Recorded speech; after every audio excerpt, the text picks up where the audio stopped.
Hi guys, welcome back to my channel. I'm just taking my makeup off. It has been a really long day. Well, it's really always a long day when you have kids. But we had all of Adriana's like specialty doctor appointments today. So we met with the neonatologist, the plastic surgeon, ears, nose, and throat, genetics, because she's gonna have to have some more surgery. So they were just kind of looking to see how she's growing into her face since her distractor rods were taken out, how she's healing, what this means looking forward to our next surgery. So we had like 5 appointments today within like a 4.5 hour period. So long day, but congratulations are in order to Nikola Jokic and the Denver Nuggets, because yesterday they beat the Miami Heat in the NBA championships, which is great. It's fantastic. It's sad because the NBA is officially over for the year. For the season.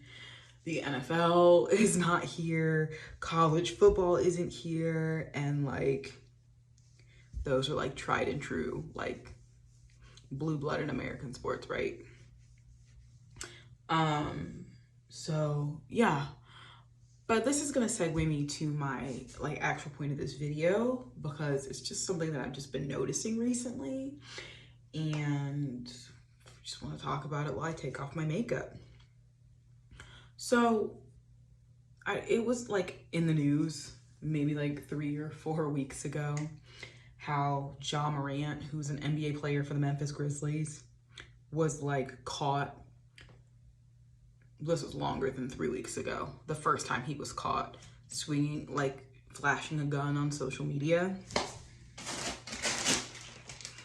And he like talked to the commissioner and he said he was sorry, said he was gonna go through like rehabilitation, go like sequester himself away, and like go through like some training to figure out like how to act, and this whole PR like basically merry-go-round that you're supposed to do when you're caught and you're trying to appease, you know, your boss. And then he turned around like a week later, like was flashing a gun on Instagram again, which was leading everybody to believe he wasn't really sorry about his apology in the first place. And so he's in like really big trouble, and the commissioner, Adam Silver, said like they were going to announce Ja Morant's like punishment for waving a gun around on social media for the second time. They're gonna announce it after the NBA finals. So that's like one. Ja Morant is like pegged to be one of the faces of the NBA. He's just been a lightning rod for the Memphis Grizzlies, and he's really just helped put the Memphis Grizzlies on the map. And because of his exceptional God-given talent, along with like years and years of hard work and practice, he is just, when he entered the league, his skill set was just one that basically the NBA was going to anoint him one of the faces of the NBA. He also had like potentially like a $250 million shoe deal that was in the works with Nike. So after all of this stuff has transpired all over social media and all over, you know, television, the internet, mainstream media, Nike stopped selling his shoes in stores. They were selling them online, but then they stopped doing that as well, along because of the incident that has happened with the guns. That's Ja Morant. So this next person who's like following suit just in his own fashion is Zion Williamson. Now Zion Williamson is another NBA player. Zion went to Duke. Comes from, I would say, a stable household. He wasn't you know, raised in the streets or anything like that. He comes from a stable household. He went to Duke, and he basically was going to be another face of the league because of his size and stature. The man is like built like a, I would say like a linebacker in the NFL, except he has the speed and quickness of a guard, but he's also very big.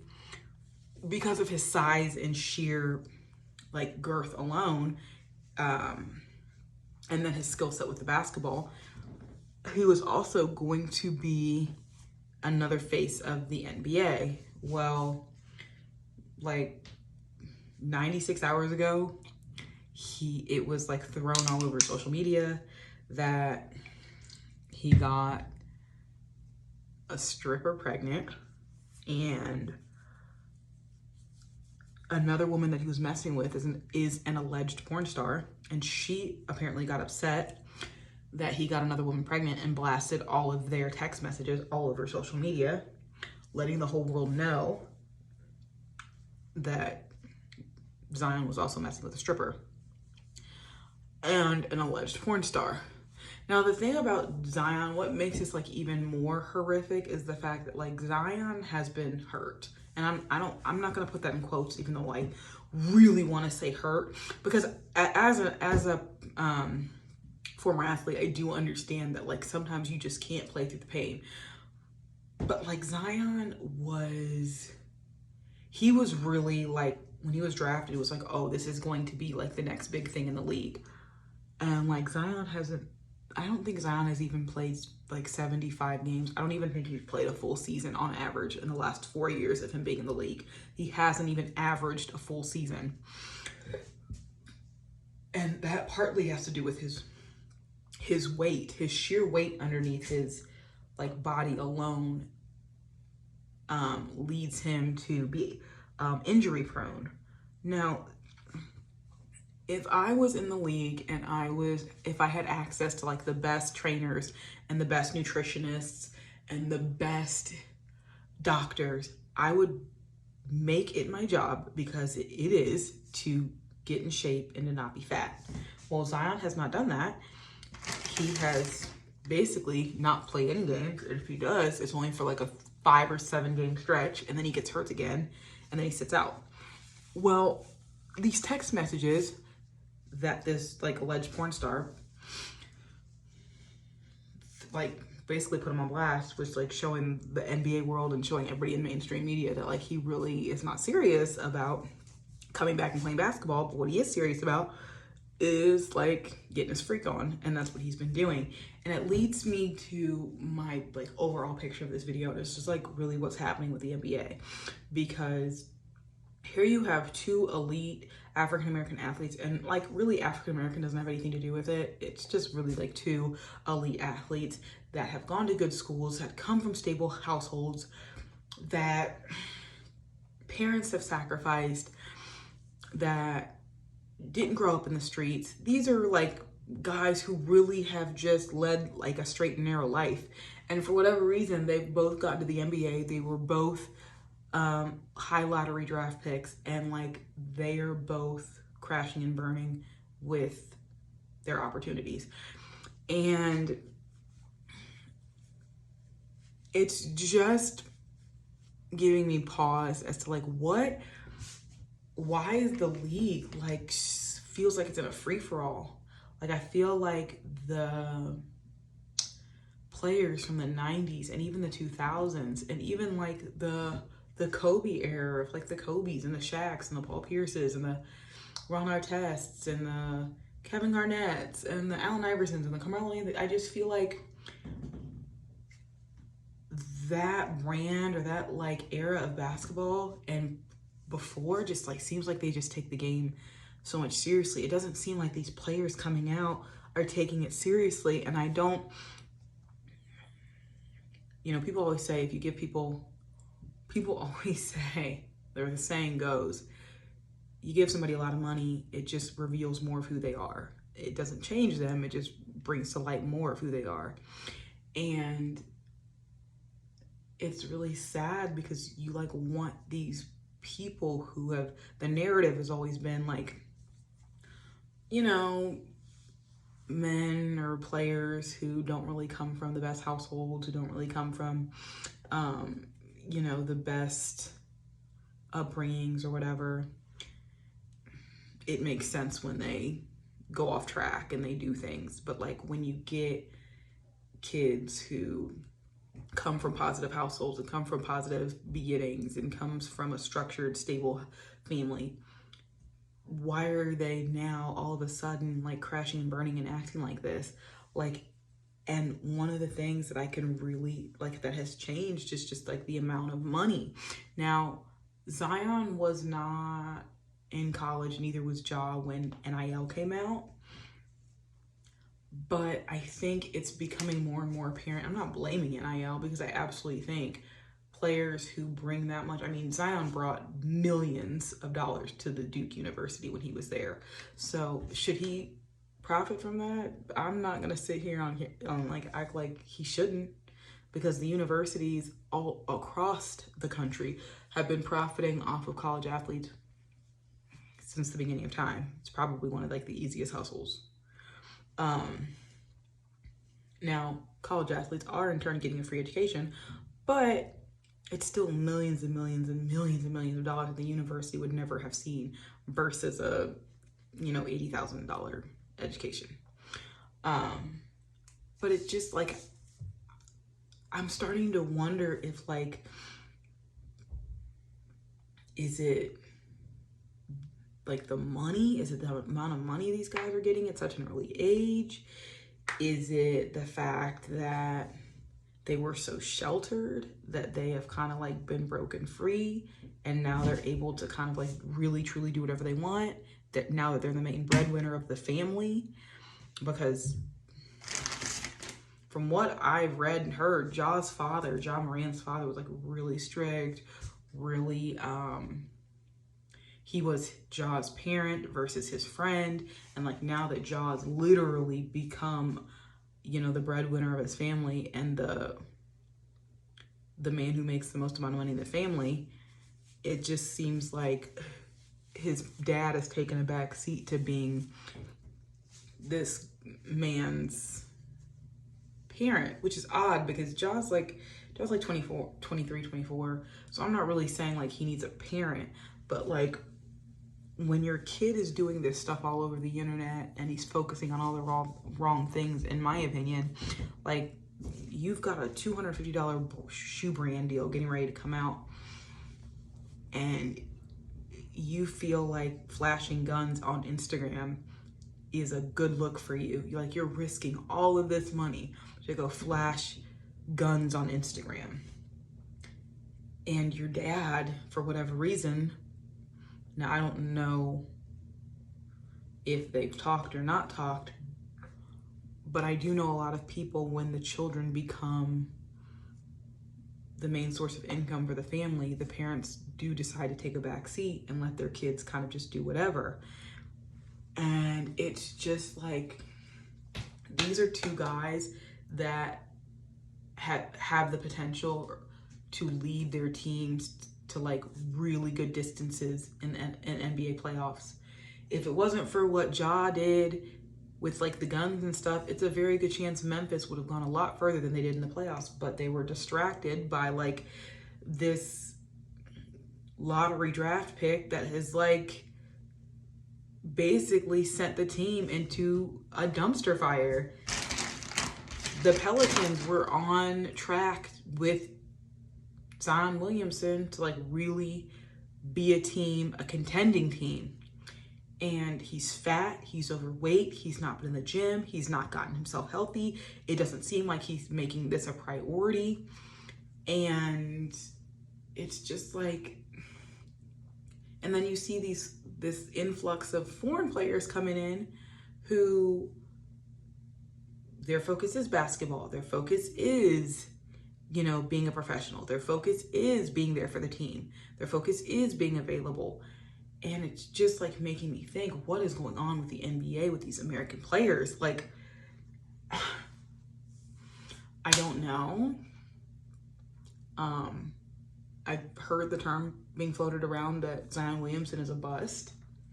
I don't necessarily know if I would go that far. I know that he, because of how much he weighs and how easily he puts on weight, his, I would say expectancy, his game expectancy in the league is a lot shorter than other people's, where, you know, LeBron's entering his 20th or 21st year in the league next year.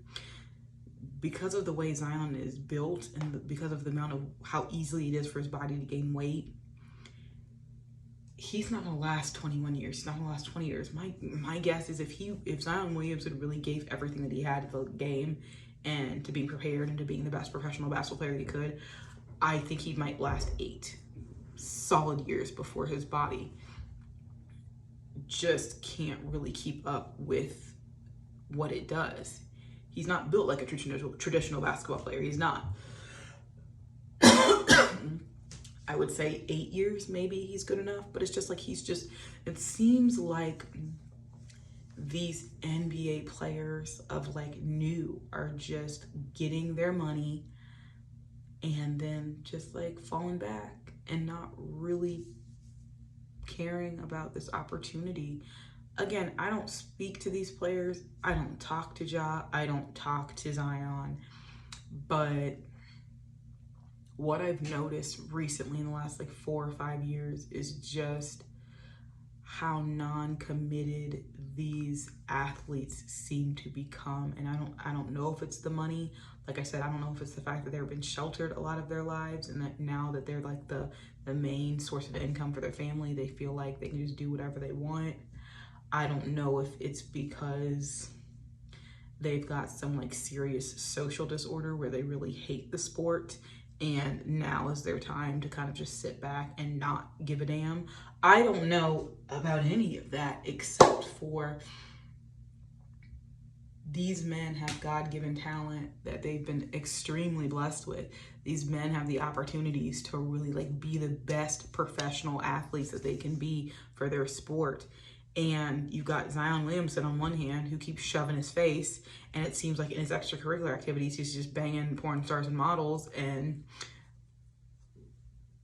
then you got Ja who like thinks because, you know, he's a multimillionaire now that he can just go around and pretend he's a thug and pretend that's how he was raised, which is not how he was raised. And they're both just like not really giving what they can. They're not giving the best of what they can to the league. And it's really, really hurting the NBA. It really is. Like, they're going to look up and it's just like, Zion's going to look up and it's going to be like, he really can't play anymore. And because he will have just wasted the last 4, 5, 6 years. Like, Zion, you keep this up for another 2 years, your team's going to trade you and move on. Like, there's always incoming freshmen. There's always incoming rookies. And it sucks because you guys have God-given, unbelievably, like, I won't say once in a generation talent because I think it's more of the way Zion is built than anything else. I don't necessarily think it's his skill set. I just think it's his body. And I mean, Ja, you're great. I kind of think Kyrie's a little bit better than you, but it won't matter because you guys are just pissing it down the toilet. And I don't understand why. Like, I don't understand what it is about this new generation where they just feel like they don't have to really prepare. They don't have to really take care of their bodies. They don't really have to, they can have all sorts of outside, like distractions, and they feel like they're not replaceable, or they feel like they're never going to get replaced. Like, I don't understand this mindset with the new NBA players. And it's just like really being destructive. And it's annoying too, because like you can tell things are different in the NBA. You can tell like the preparation is different. You can tell the way these guys show up. Like a lot of these guys who make it to the NBA is still not their number one focus. So it's just like, come on guys, do better. Please do better. Do better for like the fans who pay all this money to go see you. The people who buy your shoes. The little kids who look up to you, who think that like, you know, basketball is like the end all be all. Like, do better, please.